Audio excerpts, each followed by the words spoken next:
Vivemos em uma cultura que processa rápido e dialoga pouco. Será que todo conflito precisa de fato ir para o judiciário? Segundo dados do Conselho Nacional de Justiça, o Brasil recebe entre 25 a 30 milhões de novos processos por ano, consumindo cerca de 100 bilhões de reais anuais da receita do país. Mas o que esses números realmente revelam? Excesso de direitos ou falta de diálogo? No Empreenda Direito de hoje, 4 advogados compartilham experiências práticas sobre negociação estratégica, mediação consciente, constelação e autorresponsabilidade como caminhos reais para restaurar relações, preservar vínculos e reduzir demandas judiciais. Conflitos judiciais não começam no processo. Na verdade, eles começam na falta de diálogo. E quando a comunicação falha, o litígio se torna inevitável. Mas existe outro caminho. Onde muitos enxergam abismos e conflitos, nós escolhemos construir pontes e restaurar relações. A advocacia pacificadora é um chamado para usar o direito como ponte, para restaurar onde seria mais fácil romper, para assumir onde seria mais confortável culpar. O direito não foi criado para vencer pessoas, ele foi criado para protegê-las. Quando construímos pontes, restauramos relações. E quando restauramos relações, fortalecemos sistemas, desonerando o judiciário e elevando a cultura da nossa nação.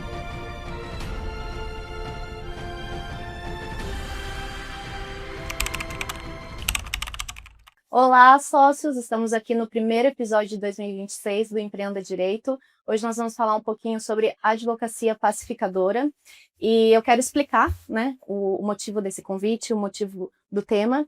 Na verdade, eu estou aqui com o nosso novo embaixador, o meu esposo, o Dr. Rafael, e nossos amigos, compadres, parceiros de trabalho. São pessoas que eu admiro muito e no início desse ano eu estava orando pedindo para Deus, para Ele nos dar um direcionamento profissional e pedir, que viesse uma resposta, que viessem pessoas que façam sentido também, porque eu acho que Deus une propósitos. E veio a imagem de quando nós conhecemos o Wellington e a Letícia. Curiosamente, nós conhecemos num evento social cristão, jurídico, que eles estavam lá servindo também. E eu acho que esse é o principal ponto que nos conecta, é o servir. Mas a forma como eles atendem os clientes, o carinho. Então, eu quis fazer isso também porque eu percebo que eles têm essa postura pacificadora. E tem um versículo que fala muito ao meu coração, que é: felizes os pacificadores, pois esses serão chamados filhos de Deus. E quando eu olho para cada um deles, eu vejo muito essa postura, assim, muito mais do que uma postura que as pessoas têm do advogado que é imbativo, que quer confrontar. Não, é aquela postura que realmente se importa com o que é melhor para o cliente, que observa as necessidades e que tem esse olhar de restaurar relações, de restaurar conflitos, de criar pontes. Então, sejam muito bem-vindos. Para mim é uma honra estar com vocês, que são pessoas que eu realmente admiro.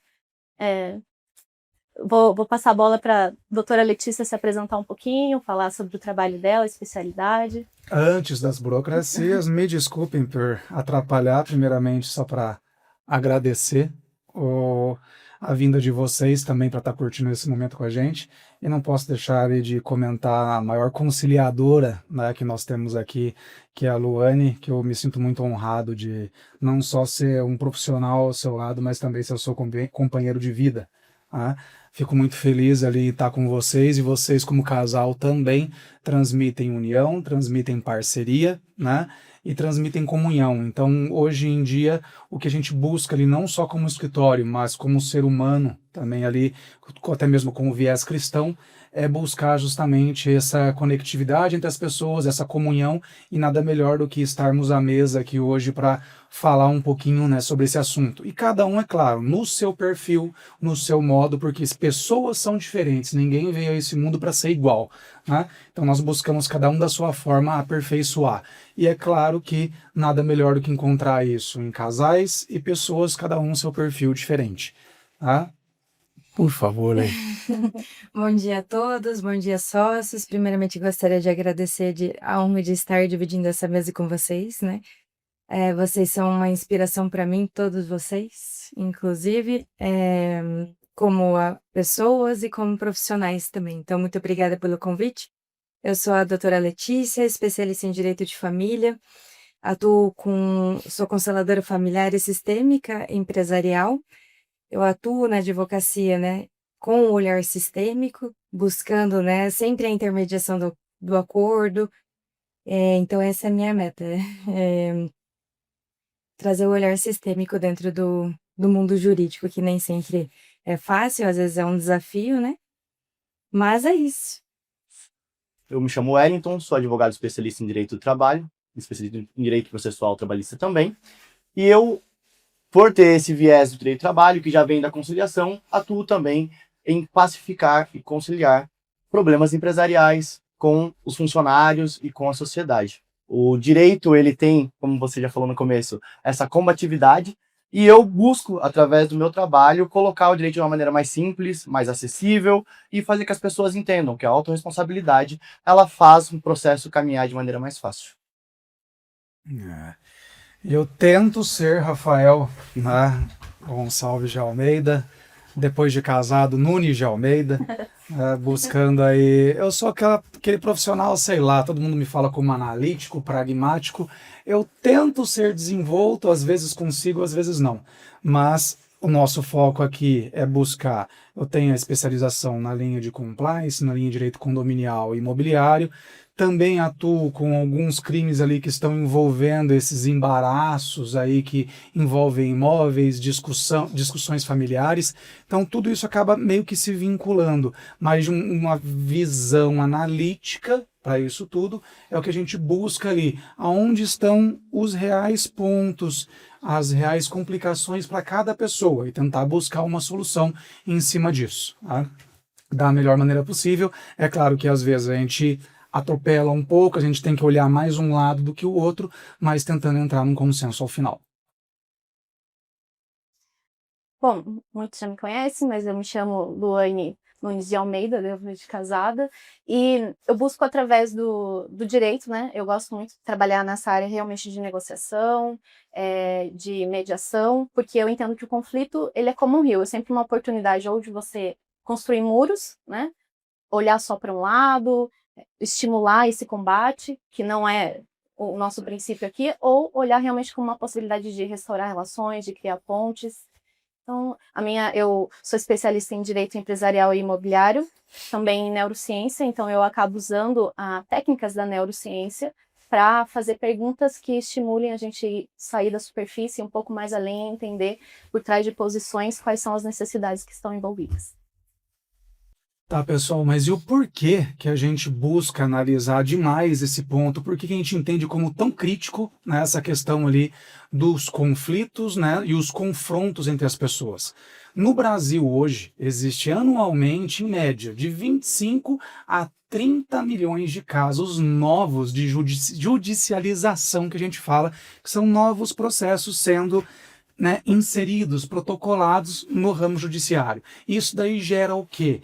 Ao todo, andando hoje, são mais de 80 milhões, né, de processos que eles estão em tramitação, e existe o ponto que tem que se reduzir isso de alguma forma, porque isso acaba gerando para o nosso bolso, como população, mais de 100 bilhões ao ano, né, de custo para o nosso orçamento anual do Estado, nosso país. Então é isso que a gente tem que observar. De alguma forma, então, o meio, a comunicação, o acordo, né, é um meio de não estarmos a todo modo colocando isso, vamos judicializar, vamos entrar com processo, vamos processar, vamos cobrar daquela pessoa. Você pode cobrar de outros meios. Esse é um formato que a gente quer trazer para vocês, né?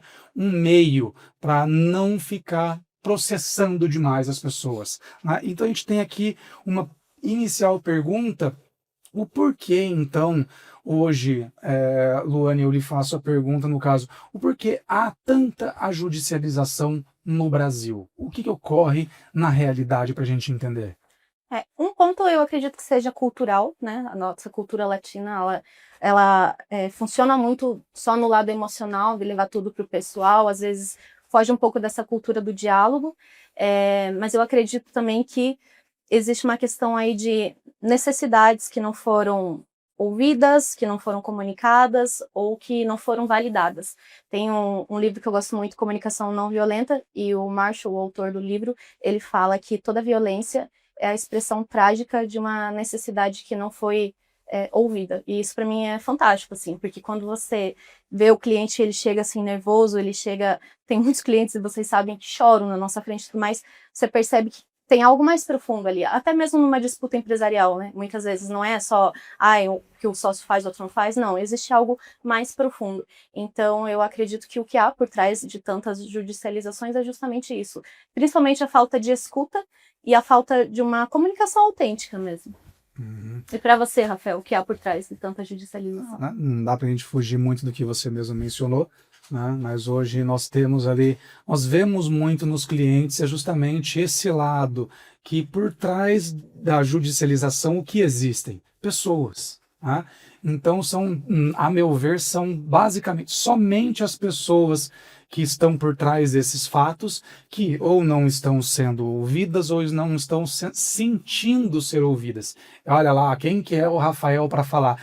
Eu sou uma pessoa que durante muito tempo da minha vida, eu nunca estive nem aí porque as pessoas pensam ou falam sobre mim ou sobre um assunto. Eu só queria empurrar na garganta das pessoas o meu ponto de vista.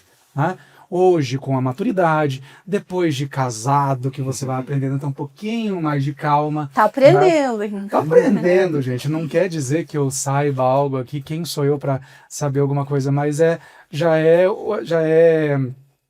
de se observar, né? Justamente assim, que as pessoas, principalmente, quando não era ouvido, me doía muito, quando não me sentia ouvido. Então, a judicialização é simplesmente um ponto de vista de uma pessoa que não foi ouvida, né? Muitas das vezes tem coerência, sim, o que aquela pessoa está cobrando, e algumas das vezes não tem tanta coerência porque ela tomou muito para o lado de uma dor pessoal.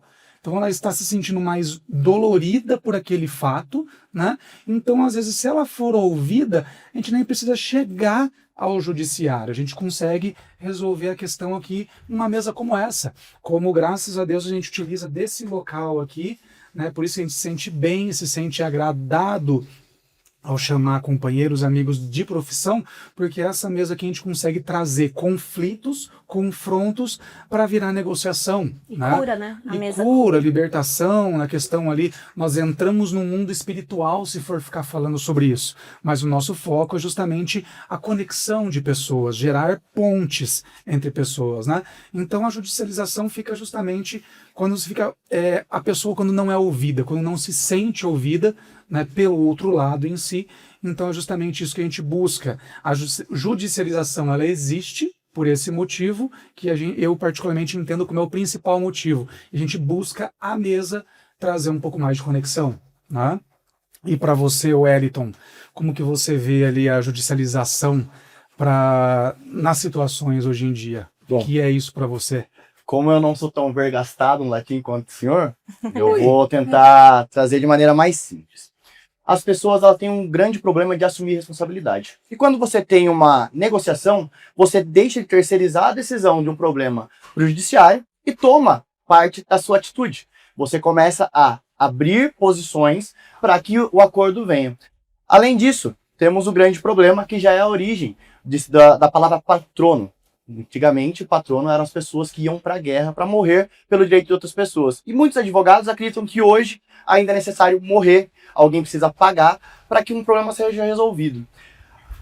Quando existe uma dor, e essa dor, e cada uma das partes dentro de um processo, decide se mostrar vulnerável e dar um pouco e perder um pouco, a gente consegue chegar na negociação. Porém, é muito mais fácil eu falar que eu ganhei ou perdi algo culpando o judiciário, do que eu me posicionar e falar, Luane, nós temos um embate, eu cedo um pouco, você cede um pouco, e a gente chega no final. Juridicamente, como eu disse, a justiça do trabalho já nasceu de maneira conciliatória. Existe no processo trabalhista pelo menos 3 fases onde tem que ser feita a pergunta se é possível encerrar um processo em conciliação. E isso vem acontecendo também em todas as outras áreas. Temos aí a não persecução penal, que é um tipo de acordo, nós temos as transações penais, nós temos dentro do Código de Direito do Consumidor também a necessidade de, antes de ajuizar uma demanda, o juiz perguntou, vocês tentaram resolver de maneira administrativa? Então nós estamos caminhando para diminuir a máquina judicial e trazer soluções mais eficazes. Porém, nós temos que evoluir como sociedade um pouquinho e entender que nós fazemos parte da resposta que nós queremos. No lugar de terceirizar essa culpa, nós precisamos também saber Assumir, né? assumir o quanto a gente está disposto a abrir mão e o quanto a gente está disposto a combater pelo que a gente aceita. A partir do momento que as partes começarem a entender a responsabilidade e a necessidade de ter a autorresponsabilidade sobre as suas demandas, a gente consegue chegar num acordo mais fácil e diminuir a judicialização. Aproveitando, quer falar? Fica à vontade. É que o que você falou conecta muito com uma frase indiana que fala: qual é a sua responsabilidade dentro desse caos?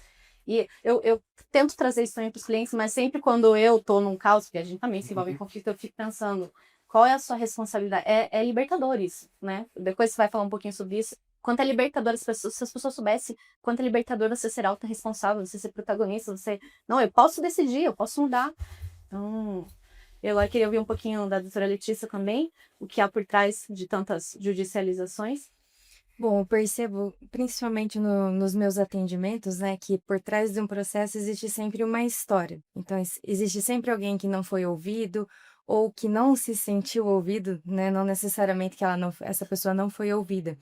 Então, ganhar nem sempre vencer nem sempre traz a paz, né? E explicar isso para os clientes quando eles chegam na minha frente para buscar um divórcio, para uma regulamentação de guarda, uma regulamentação de pensão, é fazer ele entender isso, que não é sobre vencer e perder, né? Não existe sobre estar certo ou errado, existem direitos, né, que cada um tem um direito, e como que a gente pode chegar num consenso dentro dessa situação que está em conflito, sem chegar no judiciário. Hoje, acredito que o pensamento da conciliação ali está tomando conta do judiciário, tanto que quando o processo inicia, a gente tem a audiência de conciliação antes de qualquer coisa, principalmente no direito de família, dificilmente conseguimos pular esse protocolo. Então, às vezes, explicar para o cliente isso é um desafio, né? Porque a gente está falando de causas sensíveis e precisamos sim validar aquelas emoções e validar aquela história, ouvir isso, mas nem sempre é possível, né? Então, eu busco, principalmente no atendimento inicial, trazer esse olhar mais sistêmico, mais integrativo, né? E eu percebo que, né, a atuação na advocacia, principalmente na área de família, tem 3 forças sistêmicas que a gente chama, que influenciam as relações familiares, as relações dentro das empresas, que é a lei do pertencimento, da ordem, do equilíbrio entre dar e receber. Então, o pertencimento, ele vem que todos têm o direito e a necessidade de pertencer a um sistema. O que é um sistema? É uma família, uma empresa, um grupo de amigos, e essa necessidade, ela fica muito latente quando ela não é reconhecida dentro dessas relações. Então, a pessoa luta para ter voz, ela luta pela identidade dela, não necessariamente sobre o dinheiro, sobre os bens, é sobre ter o direito de pertencer àquela família, àquele grupo, né? E a ordem é a hierarquia. Então, as pessoas esquecem que as pessoas, além de ter um lugar, elas têm a posição correta de ocupar. Então, um pai é um pai, uma mãe é uma mãe, um filho é um filho, né? E Um sócio é um um sócio. sócio é um Às vezes quer ser sócio, pai um de uma colaborador empresa, é um né? colaborador, É. e existe essa hierarquia, e ela precisa estar dentro dos acordos que a gente intermedia e redige, dentro das petições também. Eu acredito que a ética também envolve isso, dentro da advocacia. Peticionar não é só litigar, é também tentar diminuir o conflito sem passar para a esfera pessoal, do ataque, né? E o equilíbrio entre dar e receber. O que acontece muitas vezes, dentro dos conflitos, sempre alguém está se sentindo injustiçado. E aí você tirar o cliente e a pessoa da injustiça, né, é o desafio. É entender o que eu falei, né, que não existe certo e errado, existem ações e reações, histórias, né, por trás de tudo isso. Então, quando a gente estabelece essas três leis sistêmicas, quando elas são desrespeitadas, existe um conflito. E o meu papel é tentar dar o lugar e trazer a ordem dentro dessas famílias. Só fazendo um gancho ali com o que a Letícia falou sobre essas audiências, né, que a gente tem no Código de Processo Civil que estimula a audiência inicial. Esse é um apelo não só, né, o que a gente vai falar aqui, não só para os nossos sócios, mas também para os nossos colegas de profissão. Sim. Porque, inclusive, eu gostaria que depois você aprofundasse um pouco mais sobre isso, da autorresponsabilidade, que não é só do cliente, mas é nossa, enquanto advogados também. Sim. Porque, lamentavelmente, na audiência de conciliação, a gente vê muitos advogados que vão com essa postura sempre levanta. Eles não se preparam para a audiência de conciliação, eles não fazem esse trabalho com o cliente de explicar a importância de uma audiência, eles já tratam como um ato mero, um formalismo processual, e é frustrante para quem vem do outro lado já preparando o cliente, né, para essa questão da negociação. Então, depois eu gostaria que você falasse um pouquinho sobre isso também, um apelo aos nossos advogados, né, aos nossos...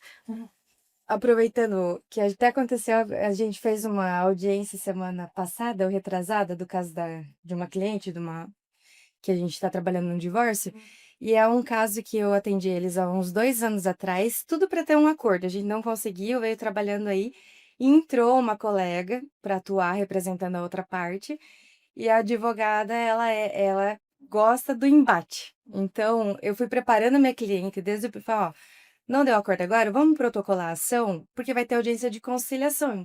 Então, a gente já vai tentar fazer esse acordo. Fiz a petição inicial o mais tranquilo possível, sem entrar muito no mérito, só pedindo ali a regulamentação de guarda, divórcio.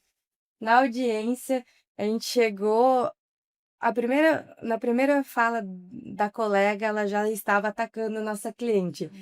E na minha cabeça só passava assim, pra quê? Né? Você vai inflamar uma relação que já está sensível, ou seja, resumindo, inviabilizou todo o acordo. Né? Então, isso que você falou, no meu ponto de vista, é muito importante, não é para os colegas mesmos entender e preparar o cliente e para abrir, né? Para se abrir para fazer um acordo. Que é o que o Rafa vai falar um pouquinho também aqui sobre o advogado ser um regulador emocional, que eu vejo que é muito essa postura que ele traz o cliente para o racional. E eu lembrei agora de um divórcio de um cliente em comum que você fez e que você ganhou tanto a confiança da outra parte, que a outra parte veio te consultar diretamente sem o advogado dela, né? Isso me marcou muito, assim, porque ela viu que você tinha uma postura que queria resolver e não fomentar o conflito. Então, realmente, eu acho que um pouco também é culpa dos advogados, Sim, né? sim. Que não... A gente, como eu disse, a gente já veio de uma origem muito de guerra. Sim. Né? Então, os patronos, eles eram pessoas que eram pagas para morrer no lugar de outra pessoa que achava que tinha esse direito. Porém, as relações, elas evoluem. A Letícia, como minha sócia no escritório, ela vê que antes de qualquer coisa eu pergunto, qual é o problema que nós precisamos resolver? A grande pergunta é, se o problema é um divórcio, nós não temos que entrar em quem fez certo ou quem fez errado. Porque essa questão já foi resolvida. Quem fez, se tivesse dado tudo certo, vocês estariam juntos, se deu tudo errado, vocês estão se separando. Então, quem fez o certo e quem fez o errado não é tão interessante. O que nós precisamos resolver? Vai dividir bens, vai regulamentar a guarda dos filhos, vai regulamentar alimentos. E essas perguntas, né? O que precisa ser feito, ele não precisa de ataque, não precisa extrapolar, não precisa inventar histórias. Porque o meu cliente, ele tem uma dor que quanto mais eu demoro para resolver o problema dele, mais essa dor fica latente. Vai potencializando. Então, quanto antes a gente chega numa conciliação, voltando ao divórcio. Vamos divorciar eu e a Letícia. Temos bens? Temos bens. Adianta eu discutir falando que eu não quero dividir? Não, porque ela é clara. Então vai ter que dividir. Temos filhos? Temos filhos. Adianta eu falar que eu não vou pagar pensão?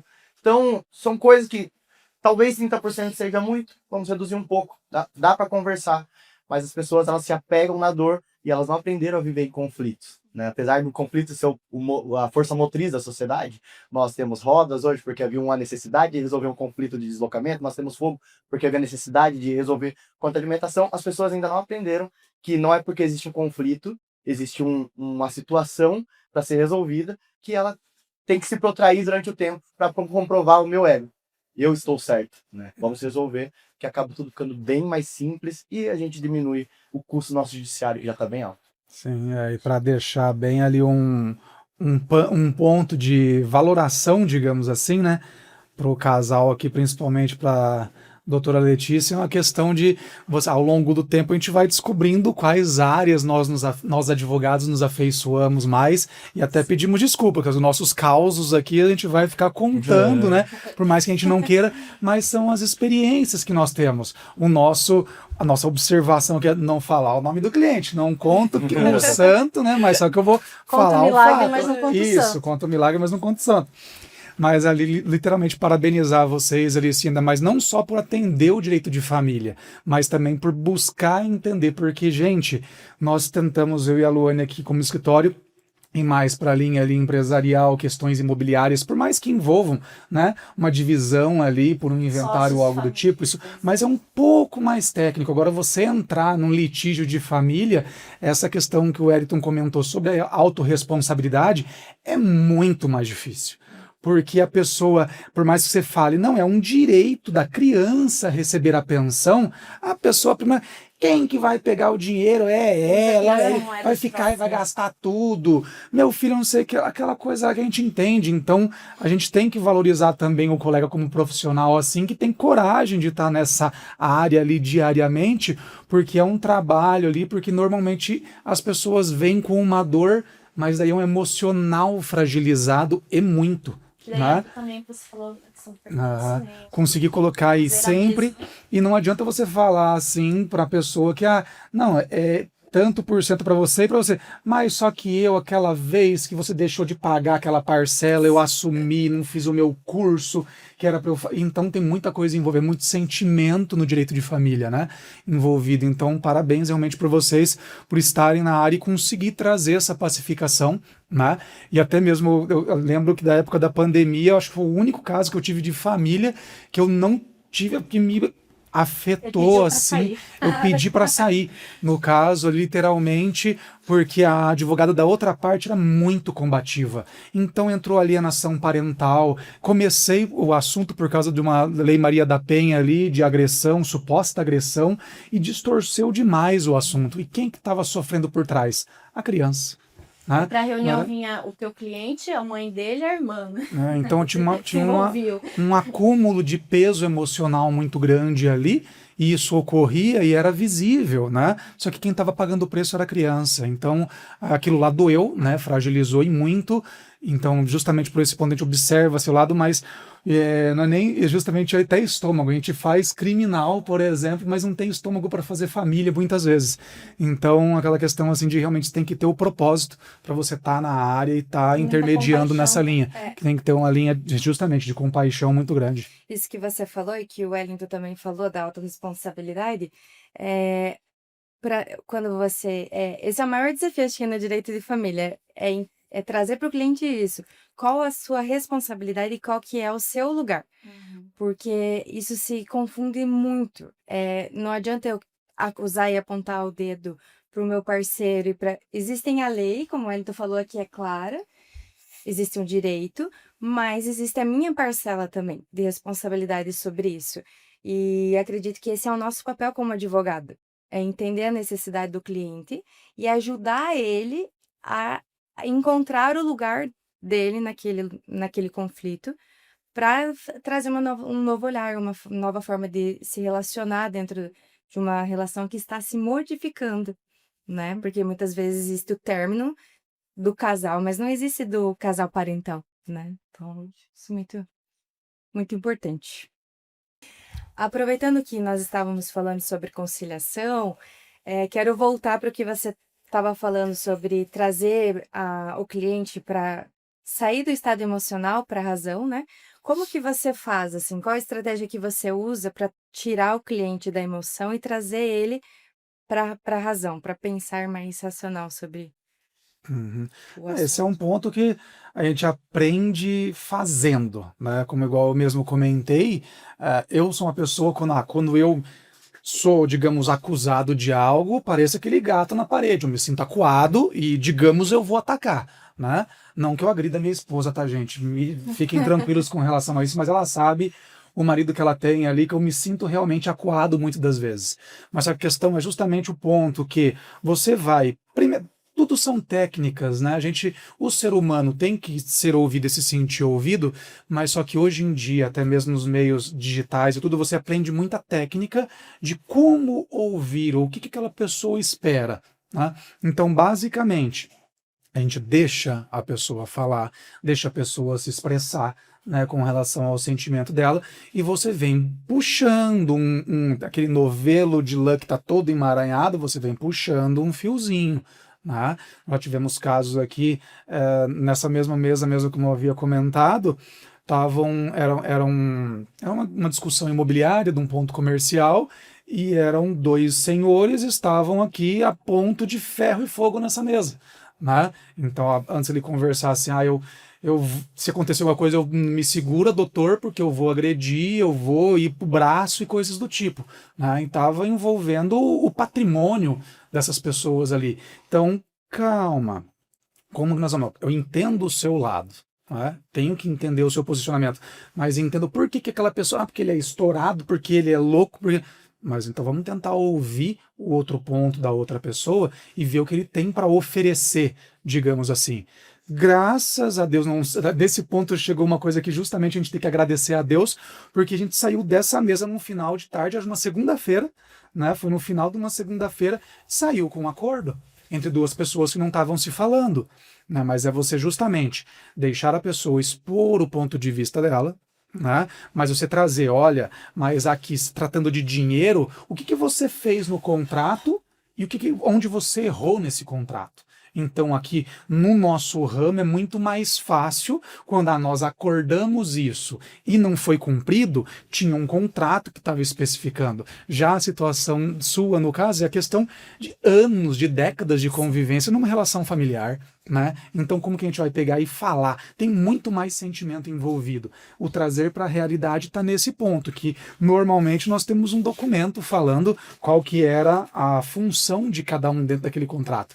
Então a gente traz para a realidade nesse ponto, responsabilidade nesses quesitos ali, partindo disso, né? Depois, mas ele falhou comigo tal dia, daí a gente vai buscando, né, desse novelo de lã, meios para se conseguir, mas principalmente é deixar a pessoa ser ouvida e depois ouvir outra parte. E tem vezes até que também é técnica de outro caso que a gente cuidou, na sala ao lado aqui, que a gente deixou o cliente queria falar, e quando vocês vão marcar? Não, nós vamos marcar, mas o senhor não vai participar da reunião.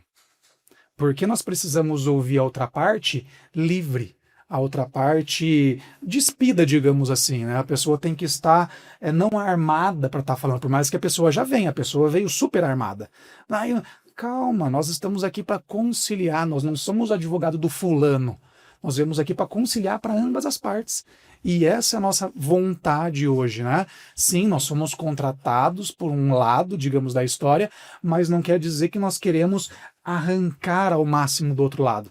Nós vamos entender os dois pontos e justamente que a autorresponsabilidade que o Wellington trouxe, de o que você vai tirar um pouquinho para poder as duas partes saírem felizes em cima disso tudo, tá? Então, basicamente, é nessa linha que a gente consegue atuar hoje em dia. Eu lembrei aqui, enquanto você estava falando de um caso que nós mediamos juntos, que é justamente dessa linha, que era a dissolução de uma sociedade de uma transportadora, né? Primeiro nós ouvimos o cliente que efetivamente nos contratou, e a outra parte até tinha um advogado bem imbatível, mas nós chamamos os clientes, a advogada não veio, escutamos eles na salinha, e no dia que nós fomos fazer a vistoria, né, Dos patrimônios. Dos patrimônios para fazer a valuation, enfim, aí o nosso cliente, que era uma pessoa de mais idade, estava cutucando o outro, e eu lembro que o Rafa segurou ele e falou: espera, fica na sua, assim, traz para o racional, porque ele tava querendo ir para cima. Assim. Então, até isso, às vezes, a gente... E também trazer essa questão aí de focar naquilo que precisa ser solucionado. Qual que é o problema que está em jogo? Tudo bem que existem dores que precisam ser validadas, né? Existem necessidades, mas a gente precisa focar na solução. Sim, sim. O Rafa estava falando sobre escuta, e esse é o grande problema, acredito eu, dentro de qualquer processo que você tenha. Porque muitas vezes a Letícia que acompanha eu nas audiências, e eu já pergunto para outra parte, só para outra parte descarregar tudo que ela precisa falar. Eu fico só aqui com o meu cliente. Cada 2 minutos, deixa ele falar.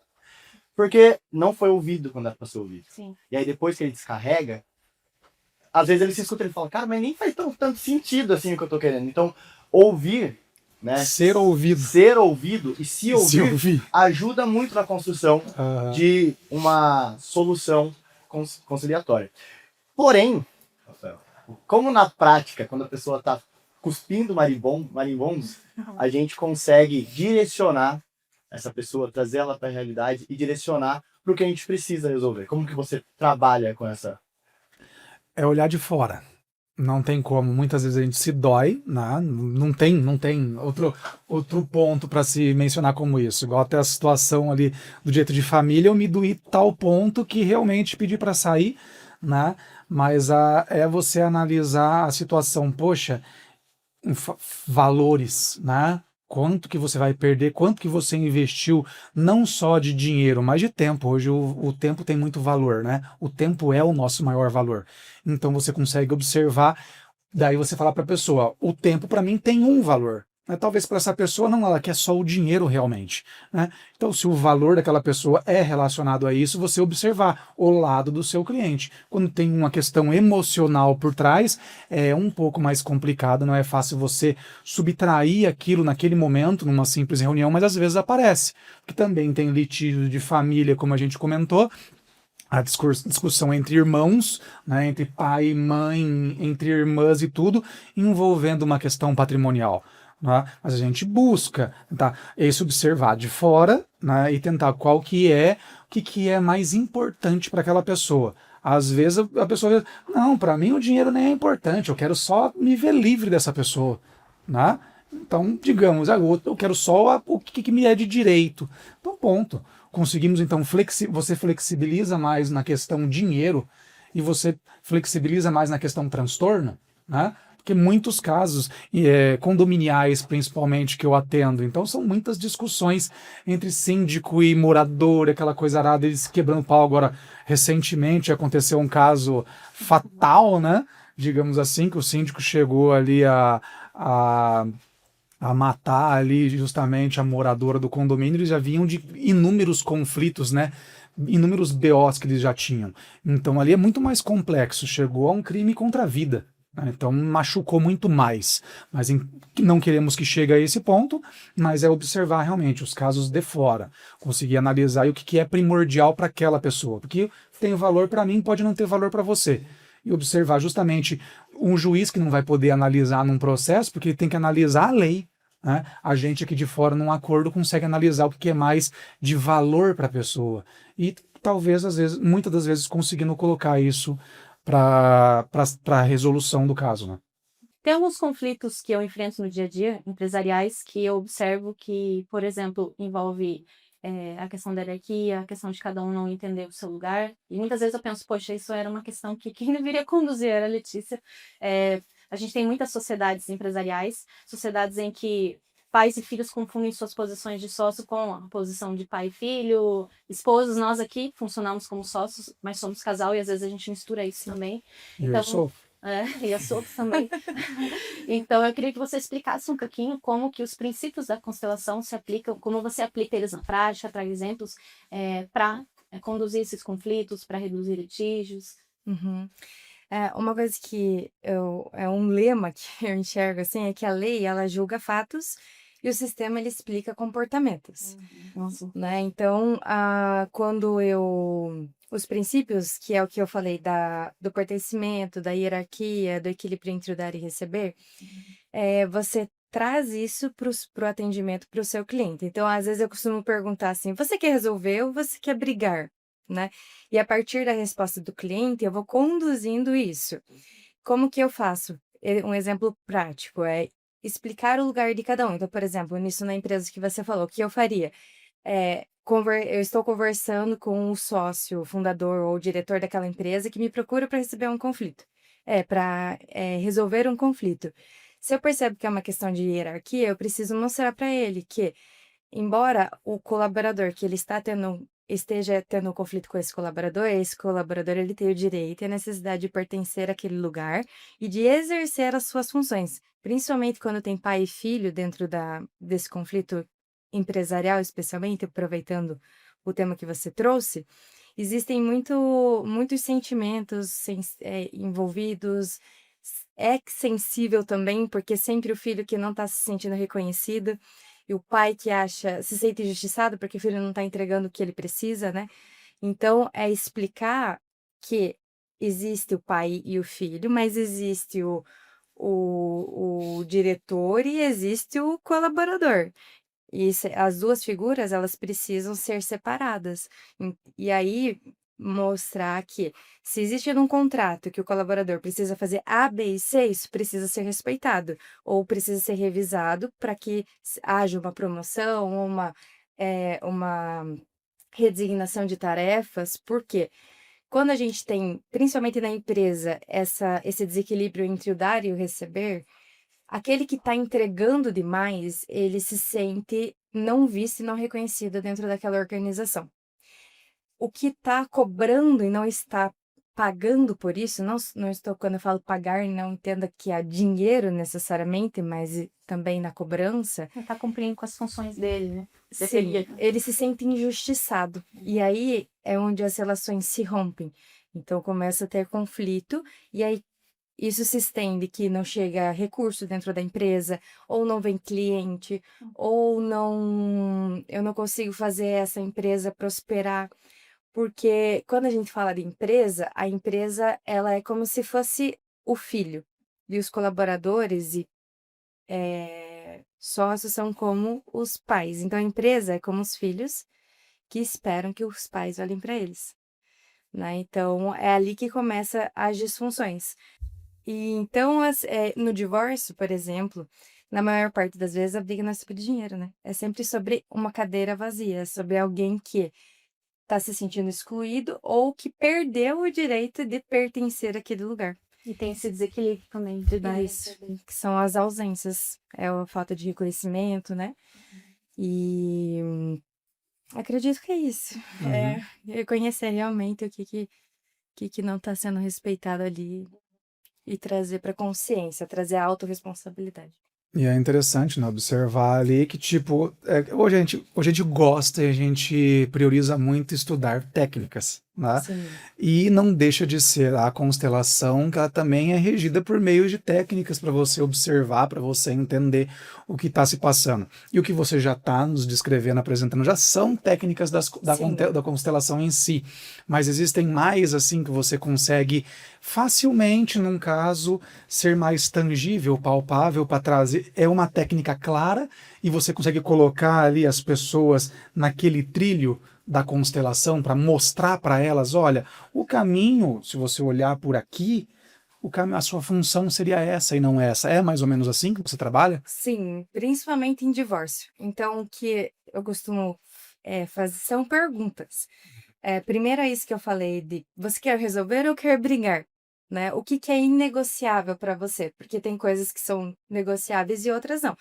Então se o cliente fala assim, doutora, eu não abro mão disso aqui, sei lá, eu não abro mão de receber pensão para o meu filho. Beleza, mas o percentual é negociável? Qual que é o mínimo que a gente pode tentar chegar num acordo sem exigir, sem impor isso? Então eu uso as perguntas para trabalhar isso, entender qual a necessidade da cliente. Eu escuto muito também para entender o que tem por trás daquilo ali. Eu aprendi muito, o Wellington ele é um bom solucionador de conflito. Então, essa racionalidade de entender os pontos negociáveis e inegociáveis me ajuda a trabalhar com o cliente. E eu levo isso também pro processo. Existem casos e casos e perfis de clientes e eu vou adequar. Inventário também, direito de sucessões, é onde eu uso mais. Porque muitas vezes as pessoas me buscam para buscar justiça ou um filho que cuida demais e aí na hora de fazer o inventário acho que tem mais direito do que o outro. Eu não costumo passar a mão eu já passei muito, mas eu aprendi que não dá para passar a mão na cabeça do cliente. Então, eu muitas vezes preciso falar claramente para o cliente, olha, esse não é o seu lugar. Uma coisa que acontece muito é que também os pais me ligam tirar dúvidas dos filhos. E aí eu falo, olha, eu entendo que você esteja preocupado, mas eu preciso que você também entenda que essa responsabilidade é do seu filho. É o seu filho que está casado, é o seu filho que está se divorciando, é o seu filho que é o pai. Não adianta eu conversar com a senhora, você pode passar o meu contato, eu fico à disposição. Então, eu preciso ajudar eles a entenderem que eles não precisam destruir o outro dentro de um processo. Nós precisamos resolver a vida deles, né? Então, eu falo, a escolha é sua. Se você quiser brigar, eu vou brigar. mas eu tô aqui para resolver. Então, eu acredito que é isso. Uhum. E fica muito nessa linha, né? Porque, querendo ou não, gente, nós estamos falando aqui de seres humanos, né? Pessoas com sentimentos. Ninguém aqui é um ser humano um psicopata, não sei, que não tem um sentimento um pelo outro. Mas só que também por trás disso existem técnicas, né? O que a Letícia aplica diariamente são técnicas, o que o Wellington aplica são técnicas, a Luane e eu. Isso daqui, a cor, entende? A gravata azul, terno azul, camisa branca, isso aqui é técnica, né? O modo de falar, o modo de se portar, tudo a gente vai aprendendo como técnica. Nós trazemos isso para o meio da conciliação. Em prol do quê? Em prol do cliente e trazer justamente uma conexão do que foi quebrado lá atrás. Tentar trazer de volta um pouquinho. Mas existem meios, métodos para isso. Nós não estamos aqui falando abertamente o que nos vem na cabeça.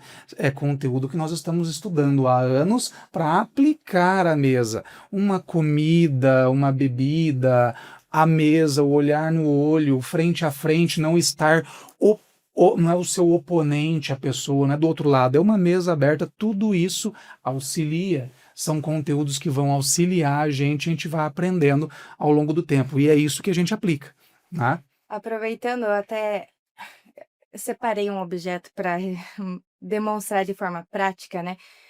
O que é uma solução de conflito? Como que a gente pode olhar para isso para ajudar as pessoas? Então, eu trouxe um quebra-cabeça.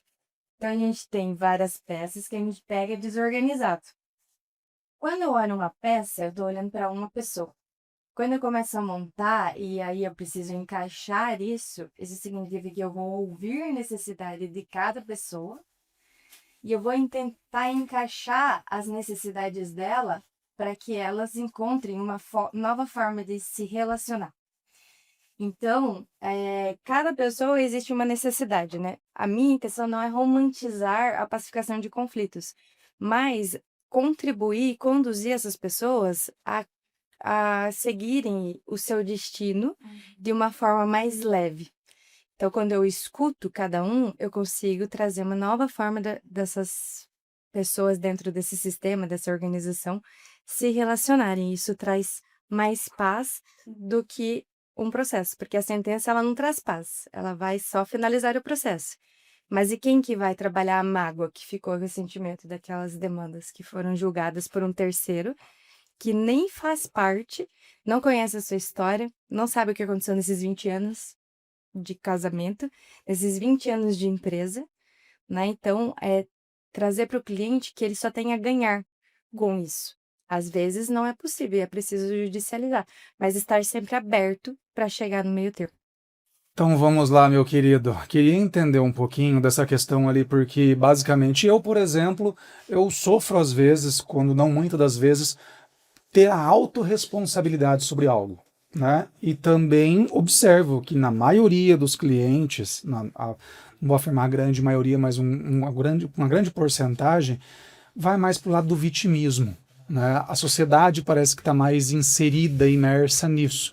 E como que você consegue, então, tendo essa, digamos, linha ou faixa societária, né, puxando mais para esse lado, como que você puxa o teu cliente para a autorresponsabilidade e para, posteriormente, ser o protagonista do que essa pessoa está fazendo em um possível acordo? Como que você consegue agir na pessoa com relação a isso, trazer ela para isso? Um adendo. O Wellington é especialista em tirar os clientes do vitimismo. É uma sessão de coaching no meio? Como é que funciona isso? Ele é especialista, mas às vezes olha que tá falando, amor. O que acontece? Tem que valorizar mais a consulta, então, doutor. O que acontece? Como o direito do trabalho ele é um direito social, então ele veio de uma maneira para proteger o trabalhador. E o trabalhador ele se sente a todo momento acuado. Quem tem o cheque geralmente comanda, geralmente determina, e você não tem muita opção se você tem contas a pagar. Então é importante também trazer tanto a empresa quanto o empregado para a realidade. Bom, trabalhei junto com o Rafael me pagava mal, o Rafael não me fornecia EPI. Ok, tava ruim. E o que você fez para você sair dessa situação? Se estava ruim, você tinha muitas opções. Eu trabalho com vários tipos de direito do trabalho. Algumas vezes chega um policial, por exemplo, mas recebo pouco, por isso que eu fazia tal coisa. Mas existem inúmeros outros concursos, inúmeras outras funções, onde você poderia exercer sem se corromper. Do outro lado, também tem o empregador, que se sente injustiçado. Durante 20 anos eu paguei certinho, eu ouvi, dei convênio, cesta básica. Ok, mas e a sua parte nisso? Fornecia os EPIs? Você realmente fiscalizava e controlava o trabalho? Então, você tirar a pessoa do vitimismo é difícil, tanto a empresa quanto o empregado. Mas é necessário, através de técnicas, através de conversa, para conseguir construir uma solução.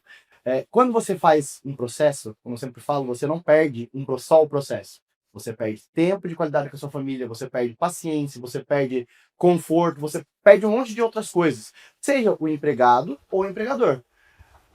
É necessário entender que para construir a sociedade existe conflito. Eu adoro a palavra caos. A Luane falou caos. Eu tenho tatuados alguns caos pelo meu corpo, porque do caos nasce a solução. Só que para nascer a solução, você precisa realmente dar um passo para trás, enxergar aquilo e falar como eu posso melhorar isso. Os empreendedores, que é o nosso público, eles precisam entender que a função deles só existe pela necessidade de resolver um conflito e resolver um caos. Então, o iFood, ou o aplicativo de entregas, ele só surgiu por conta de uma necessidade. Não podemos sair na pandemia, eu vou mandar entregar comida na casa. O aplicativo de motorista, vários aplicativos, várias coisas que a gente tem, é realmente para resolver um conflito. Então é necessário você dar um passo para trás, olhar a coisa de fora e falar o que eu posso fazer para sair dessa situação. Então, trazer o funcionário, trazer o empregador para essa análise é interessante. Óbvio, quando a gente está falando de pessoas, as dores acontecem. Me sinto injustiçado. Trabalhei 30 anos, Rafael, estou sendo demitido. Você está sendo demitido. O que você pode fazer para modificar isso? O que você realmente quer através desse processo? Você quer receber os direitos que não foram pagos ou você quer atacar o Rafael? Então, a pergunta, você quer resolver ou quer brigar, ela é muito válida em todos os ramos do direito, principalmente no direito do trabalho. Eu já fazendo um gancho dessa questão da autorresponsabilidade, até porque eu conheço cada um aqui na sua vida pessoal, e eu acho que tudo que a gente faz bem, o Ed faz bem essa questão da autorresponsabilidade, eu sei, porque eu convivo com ele, né? É meu amigo, meu compadre, e também porque eu conheço um pouco da sua história, assim. Então eu acho que tudo aquilo que a gente faz bem, naquilo que a gente flui, tem muito a ver com a nossa essência. Eu conheço que a história é uma história de superação, é uma história de alguém que, mesmo às vezes a gente fala, ai, coitado, ele não gosta do coitado, sim. Então eu queria que você falasse um pouquinho como que essa questão do que você faz, daquilo que é a tua vocação hoje, que eu vejo que você faz muito bem, e que a própria esposa e sócia comentou, né? E a gente sabe que é a verdade. Então, quando a gente estava até organizando os temas, e a gente viu essa palavra autorresponsabilidade, é o Wellington na vida, assim. Então, eu gostaria que você falasse um pouquinho sobre a tua história, rapidamente, assim, só para as pessoas entenderem por que para você isso é tão importante. Eu costumo dizer que a gente não escolhe como a gente vai nascer. A gente pode determinar a maneira que a gente vai morrer. E eu sou filho de nordestino, meu pai era catador de laranja, nasci em São Paulo, morei na favela e tive uma decepção muito grande na minha vida ao ouvir de um professor de que eu teria sorte se eu fosse traficante, porque eu não servia nem para ser traficante. E a partir dali, no lugar de me vitimizar e acolher tudo como uma verdade sobre alguém que nem sabia da minha história, eu resolvi utilizar aquilo como escada. Então, a partir dali, eu criei e tracei um plano para chegar onde eu tô e ainda continuar caminhando. Então, decidi que ia me formar, depois de me formar, eu ia arrumar um outro emprego para que pagasse a faculdade que eu queria fazer. Na época não era direito, era engenharia, mas cheguei até aqui. Então, quando você sai do papel de vítima, quando você entende que o que os outros falam sobre você, ou o que a sociedade prega sobre você não é verdade, você começa a construir soluções. E é por isso que a Letícia falou que eu trago as pessoas que estão perto de mim para essa necessidade. Cara, o estoicismo, ele diz que não existe certo ou errado, existem fatos e você precisa lidar com eles. Então, a vida também é assim. Durante muito tempo, você precisa trabalhar para alguém por um salário não tão bom para que você possa ter a vontade de evoluir. Você precisa se submeter a algumas situações, às vezes perder um casamento para você entender como funciona um relacionamento. Então não existe certo ou errado, existe apenas um fato. E a maneira que você lida com esse fato é que vai determinar o seu sucesso. Sair desse vitimismo, olhar a situação de uma maneira de eu posso ficar aqui remoendo essa dor, ou eu posso resolver de maneira racional para que no futuro eu me livre disso, é interessante. Eu trabalhei em muitas empresas, apesar da pouca idade e ser advogado há 10 anos, tive vários trabalhos e eu entendi que existia a parte do empregador, que era me pagar pelo serviço que eu fazia, e existia a minha parte, que era fornecer o melhor que eu podia. Algumas vezes me senti injustiçado, sim. Mas muitas vezes também eu cometi injustiça. Tem um amigo meu que ele falava assim, nunca amaldiçoe o lugar que coloca como a tua mesa. Então, muitas vezes a gente tá numa empresa, não tá feliz no lugar de procurar uma solução, tá? Não tô bem aqui, eu vou procurar um outro emprego, vou me especializar. Não, a gente acaba agindo no impulso e ainda se sentindo injustiçado quando vem as reprimendas. Então, assumir o seu papel na sua vida, essa autorresponsabilidade, eu tenho o meu problema, eu vou resolver com o Rafael, eu vou resolver com a Luane, eu fui punido pelo que eu fiz. É interessante para você poder modificar a sociedade. Como eu disse no começo, o conflito vai sempre existir. O direito ele não surgiu para evitar o conflito, ele surgiu para gerir o conflito. E quando você entende que você pode fazer parte da solução ou do problema, você começa a ver a vida de uma maneira diferente. Então, Você ganha o poder de agir. você né? ganha o poder de agir. E só não te cortando, já Verdade. cortando, é justamente aquele ponto, que também é bíblico, né? Quando tiver aflições. Então não quer dizer que não, elas vão acontecer. O conflito, ele realmente é inevitável. A gente tem que saber gerir o conflito, né? Muito interessante o que você comentou. E porque é importante você pegar a tua vida na tua mão. Eu e a Letícia, um pequeno exemplo, estamos nos divorciando e você é o juiz. Pode ser que você tenha passado por uma situação que nós estamos passando e se identifique comigo. Falou, ó, a Letícia está sendo injusta com o Wellington, eu sou juiz, eu sou imparcial, mas eu já passei pelo que ele passou. E, injustamente, pelo que você sentiu, você me deu um ganho de causa. Ou ao contrário, minha mãe, minha irmã, alguém passou pelo que a Letícia está passando, então eu vou pro lado da Letícia. Quando você pega a sua vida na mão, você sempre fala, Letícia, vamos resolver nosso problema. Você decide. Eu não deixo pra Luane, não deixo pro Rafael. Eu tô com o poder na minha mão. Eu tô gerenciando minha vida. É a sua autorresponsabilidade. Às vezes, você vai errar. Mas é melhor eu errar comigo do que deixar pro Rafael fazer da maneira que ele acha. Então, a autorresponsabilidade é você pegar realmente o seu vida na tua mão e falar, a partir daqui eu vou fazer algo diferente. Lu, eu acompanho um pouquinho da sua trajetória, eu sempre falo pro Wellington e para outras pessoas, cada um tem um perfil, né? E o seu, eu acredito que é algo que me inspira e eu admiro muito também, que assim como o Wellington, você também é uma boa líder de equipe, sabe? Não só de equipe, de pessoas de forma geral. E eu sei que você estuda muito sobre isso, sobre comunicação e sobre o comportamento das pessoas, e eu gostaria de saber como que você negocia, que técnica que você usa na negociação através de perguntas para chegar a um consenso dentro de um conflito. Eu entendi que, e aí entra o que você falou, eu até anotei aqui sobre lutar para ter voz, que o meu dom não é só comunicar o direito, não é só argumentar, né? Todos nós somos condicionados a isso, nós argumentamos muito bem, mas é realmente entender qual é a necessidade que está em jogo. E aí entra o que o Wellington falou sobre a escuta, para que eu possa entender as necessidades, e eu vejo que tudo é sistêmico aqui, porque eu preciso me dispor a ouvir, eu preciso entender um pouquinho de constelação para entender o que está em jogo, eu preciso trazer para o racional e eu preciso jogar para a autorresponsabilidade. Então, até por isso que eu achei que fazia muito sentido a gente falar sobre isso, porque eu entendo que quando eu faço perguntas, o Rafa ele faz bullying comigo, tá? Meu marido ele diz que toda vez que eu chego em casa, eu chego com uma história diferente. Uma história do Uber, uma história de alguém. Eu fui correr e sentei para conversar com um morador de rua e eu entendi a história. Porque eu entendo que ninguém é tão leigo que não tem o que te ensinar. Eu acho que o DNA do Criador está dentro de todos nós. E todos nós precisamos de voz. Assim, para mim, o podcast é isso, é dar voz para uma necessidade. Uma vez você comentou comigo, mas eu acho que no teu podcast fala pouco. Lembra que você falou isso para mim? Porque para mim a mensagem é mais importante do que o mensageiro, assim. Então eu tô ouvindo vocês aqui e eu sei que é a verdade de vocês. Pouco antes de começar eu orei e pedi a Deus que sejamos teu instrumento, que nós sejamos a tua voz. Então eu acho que quando eu vejo o direito eu vejo dessa forma. E uma questão da pergunta é uma forma de eu sair. O Rafa até falou das técnicas, sim, as técnicas funcionam, todos nós aqui usamos técnicas, eu acho que em todas as profissões.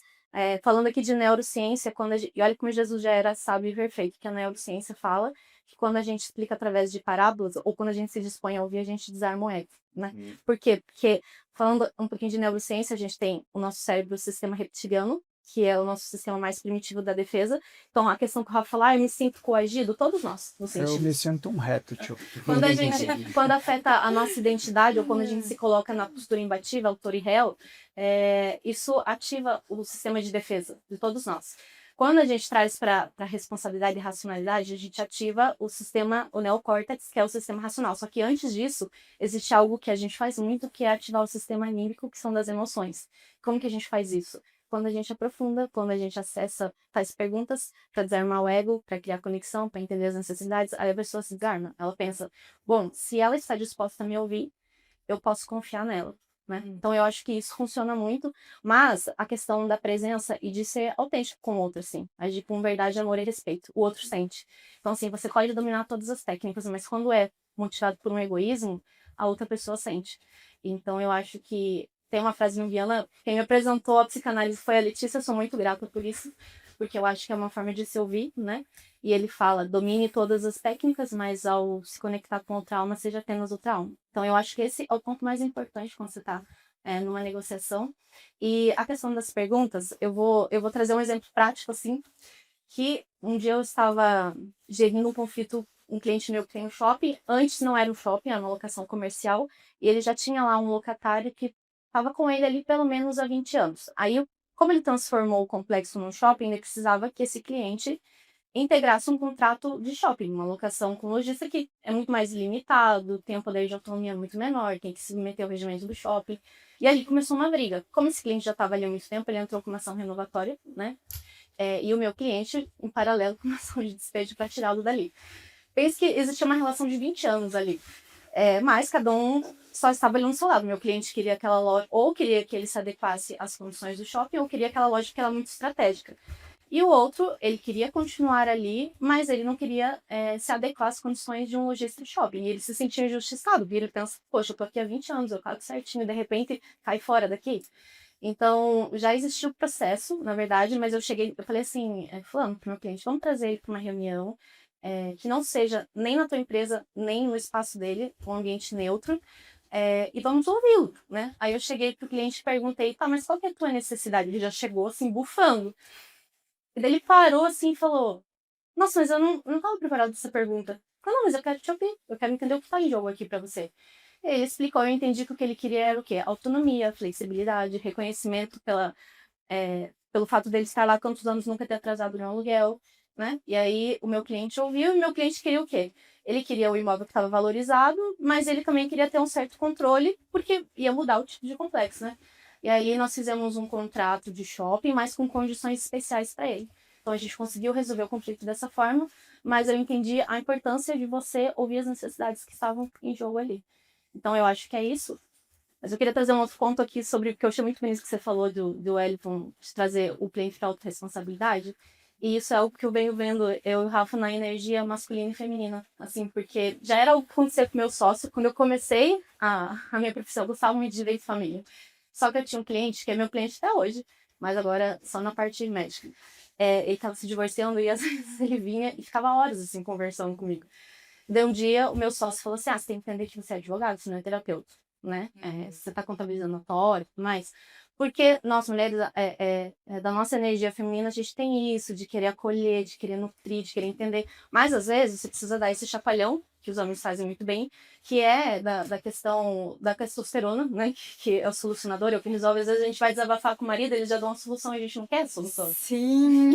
E eu falo isso, homens, a gente só quer ser ouvida, assim. Não quero que você me dê. Eu não quero resolver o problema. Por favor, gente, sem DR no podcast, Mas vai. porque eles são Tô engolindo condicionados. seco o Wellington aqui. Mas é porque é da natureza deles o querer resolver, né? E eu aprendo muito com eles assim, eu aprendo com você, eu aprendo com o Rafa, eu aprendo com o meu sócio, porque ele falava, tá, mas agora como é que a gente vai resolver isso? Então, só que existem esses dois lados. Eles aprenderem a escuta, o que tá em jogo, a necessidade, ok, entendi. Agora, vamos trazer para o racional e vamos pensar na solução. Então, eu acho que, né, já é... Bom, todo mundo aqui falou sobre os talentos e a Luane ela tem um talento de recrutar e unir pessoas diferentes, né? Jamais imaginaria eu que seria sentado em pessoas tão diferentes e tão diversas. E existe, que eu vejo em você, essa escuta autêntica e empática. Como você consegue ter uma escuta autêntica e empática e fazer que seu cliente também partilhe dessa escuta? Porque quando a gente está na nossa dor, a gente fica apegado nela. A gente precisa desarmar para poder realmente ouvir, como você falou do shopping, qual que é a sua necessidade. Só que não adianta só falar. Realmente precisa de uma escuta ativa. Como que você consegue fazer isso? Presença. Mas assim, nem sempre consigo. Falar é mais fácil do que fazer. Às vezes o Rafa tá falando, eu estou pensando em outra coisa. Então, sabe que eu olho sempre muito para ler, assim. Ela é uma referência para mim de escuta compassiva, eu acho que é a palavra, né? Eu acho que é um exercício diário. Eu não tenho uma fórmula pronta, assim. Em tudo na vida, quando você está presente, você consegue se conectar melhor. Então, não sei se eu vou conseguir responder essa tua pergunta, mas sempre quando eu olho, eu penso assim, não é só sobre você. Tira um pouquinho do lado do teu julgamento, porque às vezes o cliente vem com uma situação, você já tá com o julgamento pronto aqui, né? O teu lado juiz já tá ativado. E daí eu fico pensando, ok, mas essa pessoa sente de uma forma... Às vezes, nossa, essa pessoa tá fazendo muito mimimi, mas não, pra ela dói mais. Eu vejo que o Rafa, ele sente mais as coisas com intensidade. Às vezes vocês sabem que é verdade, né? Às vezes ele vai contar um negócio, meu Deus, mas que exagero, doeu tanto. Tudo eu, né? Ou, Tô me sentindo oprimido aqui, alguém me socorre. então, é ter esse olhar, assim, que eu acho que todos compõem um corpo, mas uma mão não ocupa, a mão direita não ocupa o mesmo lugar que a mão direita. A gente precisa, unicidade não é uniformidade, né? Então, a gente precisa ser um pouco menos egocêntrico e narcisista e reconhecer, tipo, não, eu preciso dessa falhinha da lei, eu preciso desse jeito do Wellington mais cheio de energia, eu preciso do Rafa mais organizado. Eu acho que é isso que enriquece. Então, quando eu escuto uma pessoa e eu tô tentando me conectar com ela, eu fico pensando, tentando entender qual é a linguagem dela, tentando entender o que tá doendo ali, mas é um exercício diário, assim, que a nossa tendência é querer olhar só sobre a nossa lente, né? Você deu 2 livros pra gente. Um chama Comunicação Não Violenta e um Ele Diz, Ela Diz. Eu e a Letícia estamos juntos há 5 anos. E uma das coisas que a gente fala é que a gente aprendeu muito através de vocês. Quando a Letícia me conta algo, ela não está me atacando. Ela está me contando o ponto de vista dela. E quando eu conto algo para a Letícia, às vezes eu estou atacando. Mas também não é procurando só ofender ou só machucar. É porque existe um problema que nós dois juntos temos que achar uma solução. Então, também, se tirar do papel de eu sou o certo ou eu estou errado, coloca a gente numa possível solução. E quanto à comunicação que você falou sobre pensar, quantas coisas a gente deixa de ouvir enquanto a gente está pensando no que vai falar. Sim. O Rafael tá me contando uma dor que não é nada a ver com o que o Rafael tá falando. E aí ele falou algo importante, nesse nada a ver que eu pensei e eu não ouvi. Né? Então a escuta empática e presença e ativa ela é essencial para negociações. Essa parte é ter uma coisa que a gente assistiu uma série que é Terapia, chama.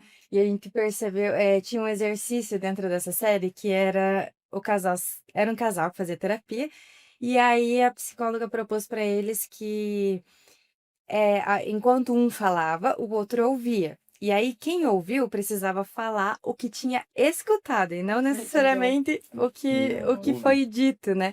E aí você percebe isso também dentro das negociações, porque nem sempre o que um cliente está falando vai chegar, o outro vai receber da mesma forma.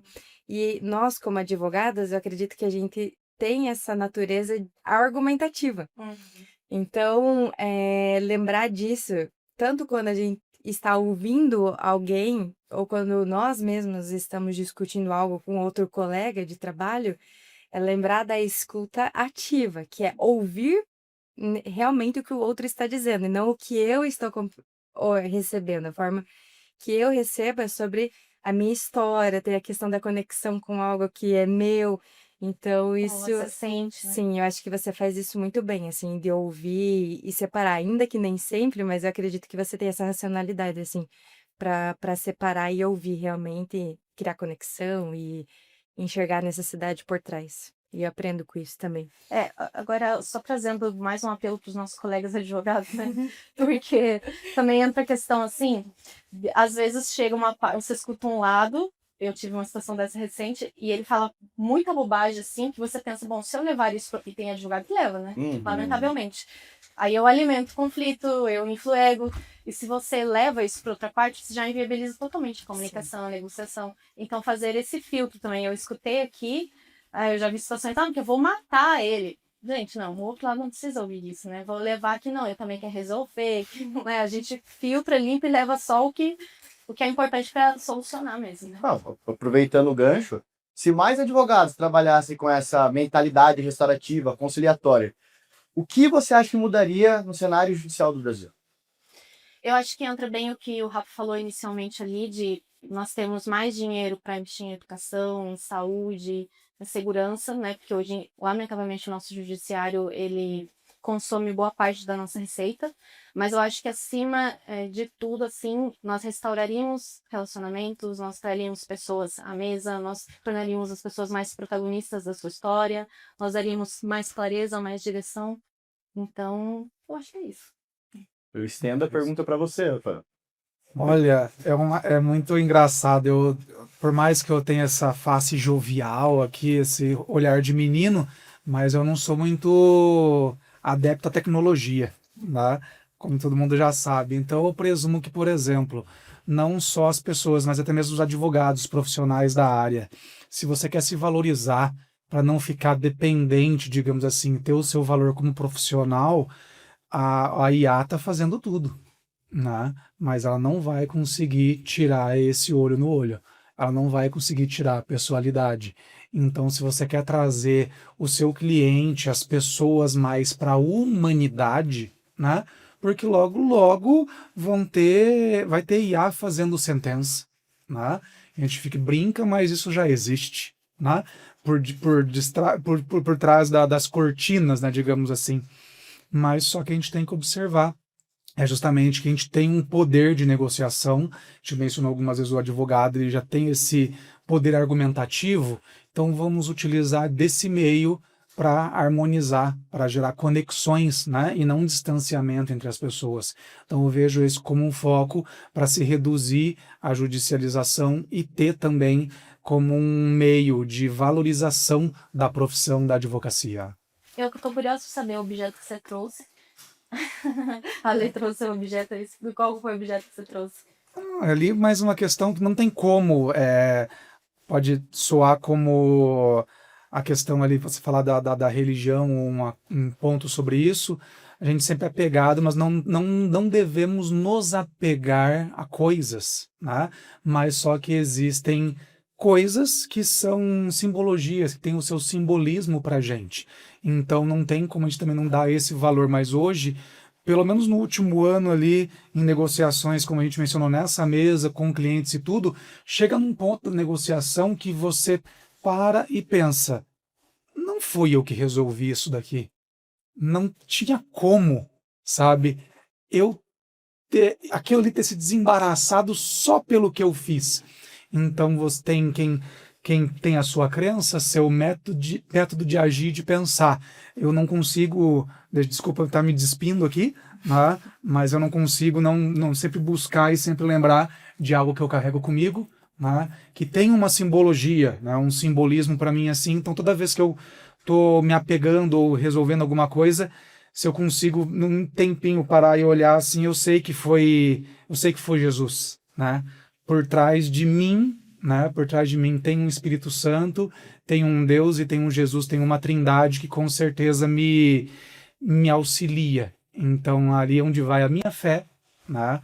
Onde eu falho muito com a minha fé, mas onde eu consigo reconhecê-la, eu vejo o sobrenatural ali, tenho certeza que foi Deus que me ajudou quando eu observo que algo estava muito distante de acontecer.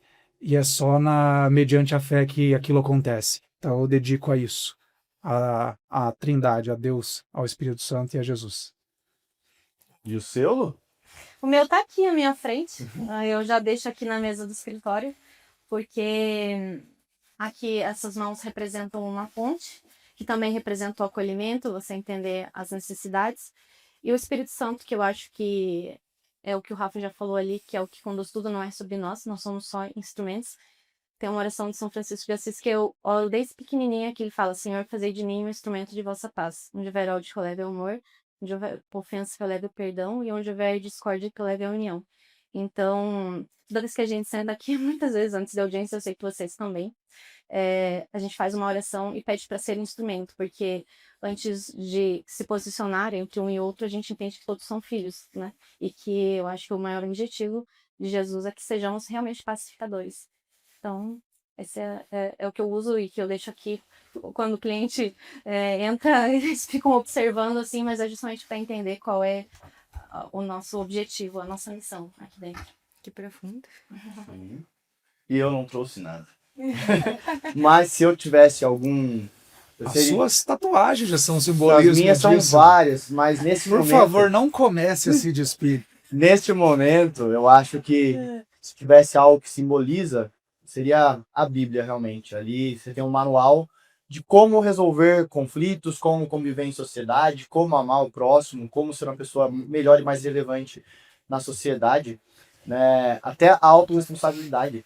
A própria Bíblia está escrito, carrega a tua cruz, ou seja, entenda os seus erros, os seus acertos, a sua vida, construa o teu caminho, carrega, entenda que você está aqui para você conduzir a sua vida aí da melhor maneira que você puder. Nós temos um manual, né, que eu acredito que é a Bíblia, but também, se você não acreditar na Bíblia, você pode construir de outra maneira, mas entenda, o resultado disso, a responsabilidade é somente sua. Não trouxe a Bíblia, mas... Tem a Bíblia que você nos deu, que tá aqui. Você deixou um dia na sala lá, a Bíblia, verdade. É isso.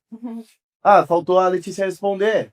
Se os advogados atuassem com mentalidade restaurativa, conciliatória, o que você acha que mudaria no cenário do direito de família? Eu acredito que as relações e os vínculos, eles seriam preservados, e não os vínculos só aqui. Quando a gente pensa em sistema, a gente está falando de gerações. Não começou em mim, não começou na Luane, não começou no Rafael, nem no Wellington. Começou lá atrás, sei lá quantos anos atrás, antes de Cristo, depois de Cristo, enfim. Existem gerações que vão deixando marcas. E eu acredito que se todos nós, né, como advogados, atuássemos dessa forma, as relações seriam preservadas para as próximas gerações, né? Eu costumo dizer que o direito tradicional, ele corta o galho, ele encerra, ele vai e corta, né? E o direito sistêmico, ele trabalha na raiz, em entender o que está por trás daquela história, né? Então, o mundo, ele não precisa só de bons técnicos. Isso, todos aqui nessa mesa, podemos dizer que estudamos para isso e podemos aplicar a lei, né? Mas o mundo precisa de pacificadores, e eu acredito que nós temos o privilégio de ser pacificadores e dar um destino melhor e mais leve para as pessoas. Eu acho que é um convite para os nossos colegas serem mais pacificadores. Com certeza. Você, Wellington, responda para nós essa pergunta e já finaliza aí, né? Bom, a autorresponsabilidade, a retirada do vitimismo traria mais pessoas à mesa. Poderíamos conversar e decidirmos sobre como gostaríamos que encerrasse uma lide.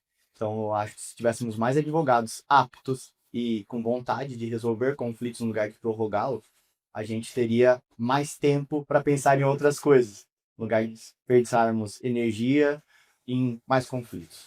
Eu acredito que seria isso. Bom, falamos sobre conflitos, contratos, trabalho, família.